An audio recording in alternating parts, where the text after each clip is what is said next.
La colère des motards, elle est motivée cette fois par leur difficulté à stationner. La police ne serait guère tolérante dans ce sens, contrairement à un engagement pris il y a plusieurs mois. Un accord selon lequel une moto qui ne gênerait pas ne serait pas verbalisée. Or, les contraventions pleuvent. 35 €. La pilule a du mal à passer. Plusieurs centaines de motards ont manifesté du château de Vincennes à la place Saint-Michel à Paris, avec quelques arrêts devant les commissariats de police. Anne-Sophie Fouché et Olivier Badin.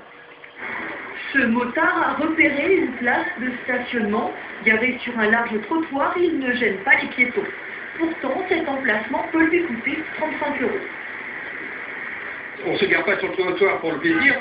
Il manque à peu près 100 000 places de stationnement autorisées pour les motos. Et de toute façon, le parc moto augmente tous les ans de manière exponentielle. Donc, il n'y aura jamais assez de place. Il faut trouver une solution pragmatique et qui coûte en plus pas cher aux contribuables. Et bien, cette solution-là, c'est qu'on puisse se garer sans gêner sur le trottoir et sans être verbalisé. Et les motards sont vraiment en colère.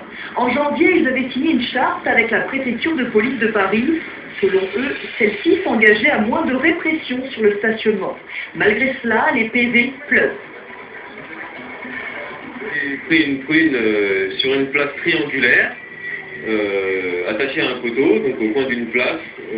Tout le monde pouvait passer, on gênait ni poussette, ni passants, ni véhicules, et j'ai pris 35 € de prune. Et certains ont choisi de ne pas payer les verbalisations, ils en font une question de principe. C'est une sorte de raquette, puisque injustifiée, et quand on voit les flics, il n'y a pas possibilité de dialogue, donc j'ai fait opposition il y a 6 mois et j'attends. Mais de toute façon, je refuserai de la payer jusqu'au bout.